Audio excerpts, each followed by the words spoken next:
বাড়ি, জায়গা জমি এবং সম্পত্তি কেনার আগে অবশ্যই আপনাদের এই 11টি নথি দেখে তবেই আপনারা কিনবেন, না হলে আপনারা একটা বড়সড় আইনি সমস্যায় পড়বেন। হ্যাঁ বন্ধুরা, তো কোন 11টি নথি আপনাদের দেখতে হবে যদি আপনারা কোনো বাড়ি কেনেন, জায়গা কেনেন বা সম্পত্তি কেনেন? আজকের এই ভিডিওতে আপনাদেরকে এই বিষয়ে একদম বিস্তারিতভাবে জানাবো। তো আশা রাখবো ভিডিওটিতে আপনারা প্রত্যেকেই প্রথম থেকে শেষ পর্যন্ত সঙ্গে থাকবেন এবং নতুন হয়ে থাকলে চ্যানেলটিকে সাবস্ক্রাইব করে পাশের দেওয়া বেল আইকনটিকেও প্রেস করে অল নোটিফিকেশনটিকে বাজিয়ে দেবেন। বন্ধুরা, প্রথমত আপনাদেরকে একটি গুরুত্বপূর্ণ বিষয় জানিয়ে দিই। এই যে বাড়ি বা সম্পত্তি বা জায়গা জমি নিয়ে বিভিন্ন জায়গায় আপনারা কিন্তু দেখবেন সমস্যা এবং ঝামেলা কিন্তু থেকেই যায়। দেখবেন যে নিজের ভাইদের মধ্যে, ভাই বোনের মধ্যে, বা কখনো দেখবেন যে ভাই বোনের মধ্যে থেকে শুরু করে পাড়ায় সম্পত্তি বা জায়গা নিয়ে, একটু জায়গা নিয়ে কিন্তু বিভিন্ন ধরনের ঝামেলা বা বিবাদ কিন্তু হয়। তার জন্য অনেকেই কি করে, কোর্টে যায়, মামলা করে, বিভিন্ন ধরনের সমস্যায় কিন্তু আপনাদের পড়তে হয়।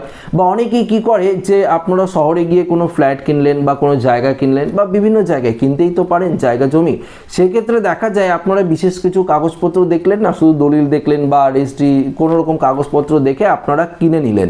সেক্ষেত্রে কিন্তু আপনারা যে সেই সম্পত্তির মালিক হয়ে গেলেন তেমনটা কিন্তু নয়, আপনারাও কিন্তু আইনি সমস্যায় পড়তে পারেন। আপনাদের অবশ্যই 11টি নথি দেখে তবেই কিন্তু আপনাদের কোনো জায়গা, জমি বা সম্পত্তি, বাড়ি কিনতে হবে। তো কোন নথির কথা এখানে বলা হয়েছে সেগুলো নিয়ে আজকের এই ভিডিওতে জানাবো। তো একটু মনোযোগ সহকারে যদি আপনারা দেখেন ভিডিওটি, তাহলে কিন্তু বিস্তারিতভাবে জানতে পারবেন। দেখুন এখানে কি বলেছে, বাড়ি কেনা মানুষের জীবনের অন্যতম বড় আর্থিক সিদ্ধান্ত হিসেবে বিবেচিত হয়। তবে শুধুমাত্র বাড়ি কেনা যথেষ্ট নয়, সঠিক নথিপত্র থাকা অত্যন্ত জরুরি। নথিতে ছোট একটি ত্রুটিতেও ভবিষ্যতে আপনাকে বড় ধরনের আইনি সমস্যায় পড়তে হবে। আর্থিক ঝুঁকি বা আদালতের ঝামেলায় কিন্তু ফেলে দিতে পারে আপনাকে। প্রতিদিন এমন অনেক ঘটনা কিন্তু চোখে পড়ে যেখানে সম্পত্তি জালিয়াতি এবং মালিকানার বিবাদে সাধারণ কিন্তু সমস্যা তৈরি হয়। তো 11টি যে নথির কথা বলেছে সেগুলো আপনাদেরকে বলছি। প্রথমত টাইটেল ডিড। এই টাইটেল ডিড কি সব থেকে গুরুত্বপূর্ণ নথি হলো টাইটেল ডিড। এটি নিশ্চিত করে যে বিক্রেতা সত্যিই সম্পত্তির বৈধ মালিক কিনা। ডিডটি সঠিকভাবে নিবন্ধিত থাকা উচিত এবং বিক্রেতার নামের মালিকানা স্পষ্টভাবে উল্লেখ করা উচিত। দেখুন এই টাইটেল ডিড যদি থাকে তাহলে আপনারা বুঝতে পারবেন যে সত্যি যার কাছ থেকে আপনারা জমি কিনছেন সে সম্পত্তির প্রকৃত মালিক কিনা, সেটা কিন্তু আপনারা বুঝতে পারবেন।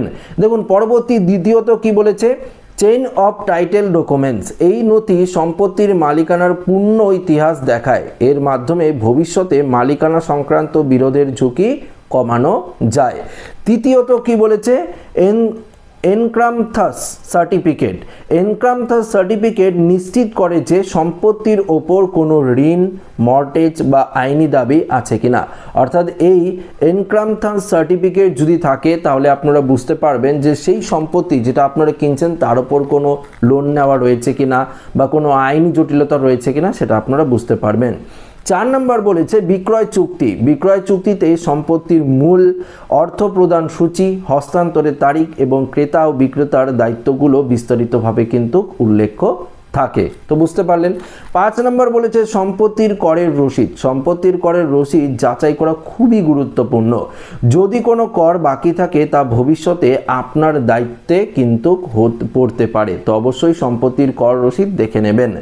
এখানে বলেছে অঅনুমোদিত বিল্ডিং প্ল্যান। বাড়ি কেনার আগে স্থানীয় কর্তৃপক্ষের দ্বারা অঅনুমোদিত বিল্ডিং প্ল্যান আছে কিনা তা যাচাই করতে হবে। এখানে বলেছে দেখুন অনুমোদিতহীন নির্মাণ ভবিষ্যতে জরিমানা বা অন্যান্য সমস্যায় পড়তে পারে। অর্থাৎ ধরুন এটার মানে আমি আপনাদেরকে বলছি, ধরুন আপনারা যেই বিল্ডিংটি কিনবেন, যদি আপনারা কোনো বাড়ি কেনেন তাহলে দেখবেন যে সেটা কোনো প্ল্যান করা আছে কিনা। দেখবেন ইঞ্জিনিয়ার দিয়ে তো কোনো প্ল্যান বানায়, তাই না, কোনো ড্রয়িং করায়, সেটা আছে কিনা সেটা কিন্তু অবশ্যই আপনারা দেখে নেবেন। 7 নম্বর বলেছে কমপ্লিশন সার্টিফিকেট। এই সার্টিফিকেট নিশ্চিত করে যে বাড়িটি অনুমোদিত প্ল্যান অনুযায়ী নির্মিত হয়েছে এবং সমস্ত নিয়ম মেনে তৈরি হয়েছে। কোনো রকম মাস্টার প্ল্যান আছে কিনা এই সার্টিফিকেটটি কিন্তু সেটারই প্রমাণ দেয়। এখানে বলেছে আয়ত্ত সার্টিফিকেট। অ্যাকুপ্যানিস সার্টিফিকেট দেখায় যে ভবনটি বসবাসের উপযুক্ত এবং প্রয়োজনীয় নিরাপত্তা মান পূর্ণ করছে কিনা, এটা অবশ্যই দেখে নেবেন। রিয়েল অ্যাসেট রেগুলেটরি অথরিটি নিবন্ধন অর্থাৎ RERA, একটি প্রকল্পটি REA দ্বারা অনুমোদিত কিনা সেটাও কিন্তু যাচাই করে নিতে হবে। নো অবজেকশন সার্টিফিকেট NOCর কথা বলেছে। বিল্ডিং বা বিক্রেতা যে সকল বিভাগ যেমন ফায়ার পরিষেবা, জল, বিদ্যুৎ কর্তৃপক্ষ থেকে NOC পেয়েছে কিনা সেটাও কিন্তু নিশ্চিত করে, বাড়ির কথা বলছি, তো সেটাও আপনারা দেখে নেবেন।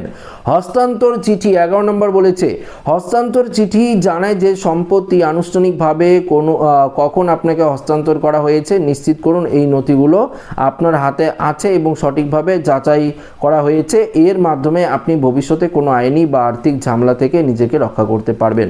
তো বন্ধুরা, এখানে যে কাগজগুলোর কথা বললাম, সবাই কিন্তু এই কাগজগুলো দেখে কোনো বাড়ি বা সম্পত্তির জায়গায় কিন্তু কেনে না।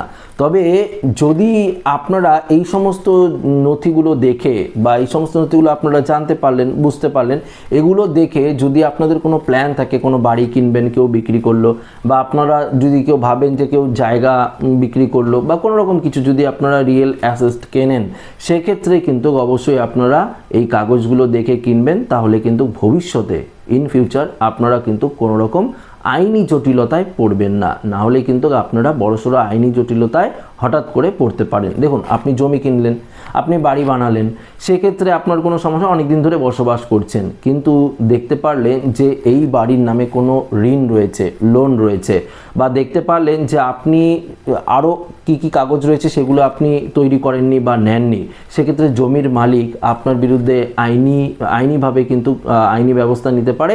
সেক্ষেত্রে কিন্তু আপনাকে জায়গাটিও ছাড়তে হতে পারে, বা সেই জমির মালিকের সাথে আপনাকে আবার টাকা নিয়ে লেনদেন করা হতে পারে।